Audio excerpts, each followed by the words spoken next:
Bodyweight or free weight?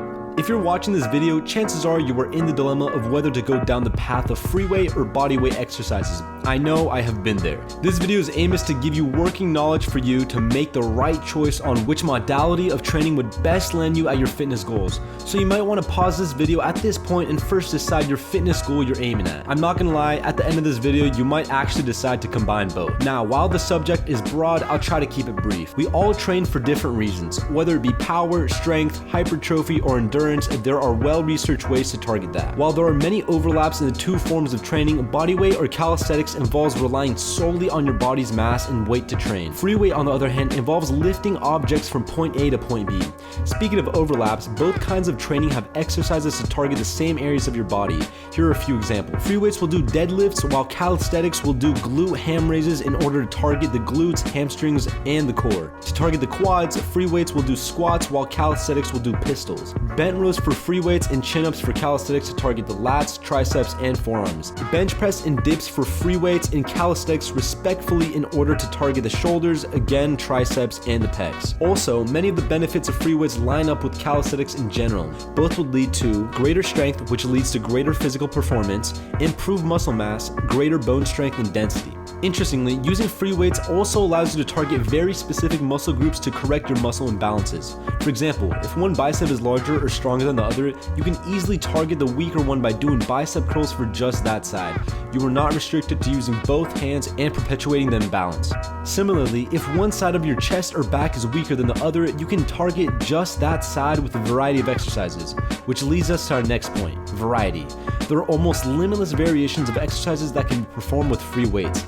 Even in the basic movements of pushing, pulling, squatting, and deadlifting, you can change the position of the weight. From across the back of your shoulders to the front, your hands, wide grip, shoulder width, narrow, one-handed, your stance, wide, shoulder width, narrow, one-legged, staggered, etc. Further, lifting weights has been proven to stimulate the production of anabolic muscle building hormones like human growth hormone HGH, which is directly in line with the goal of losing weight. On the opposite side of things, however, there are some drawbacks to free weights. To get the most out of an exercise, you need to know how to perform it with proper technique for your goals, but we won't get into that in this video. Bodyweight. Bodyweight training does come with a few differences from free weights. And although starting out with resistance training while looking at the free weight area at your gym can be intimidating, it's good to know that bodyweight exercises can often be performed at home, where you might feel more comfortable if strength training is new to you.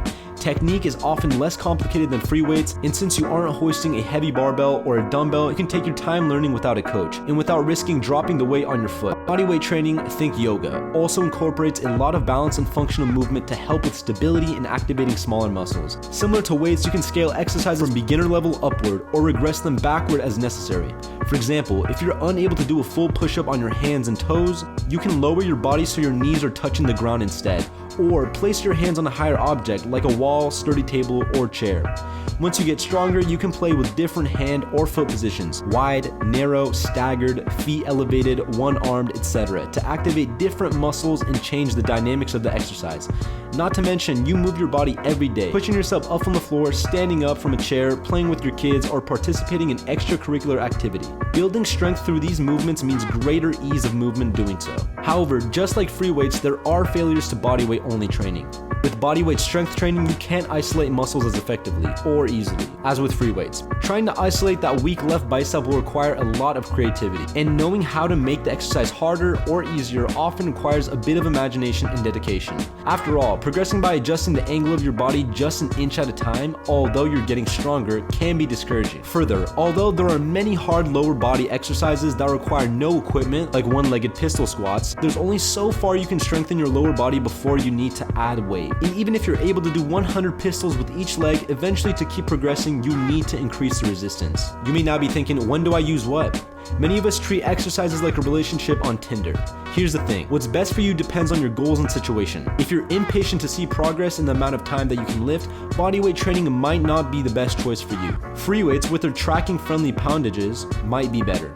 Likewise, if you're deathly worried about wandering into the free weights section of the gym, being able to start out at home could make bodyweight training a good place to start for your strength work. Yet in regards to improving your body composition, either method will work. Both are training your muscles against resistance, which improves your muscles' strength and metabolism, and ultimately fat loss. Bodyweight exercises can be convenient, easy to start with, and potentially build and protect your joints.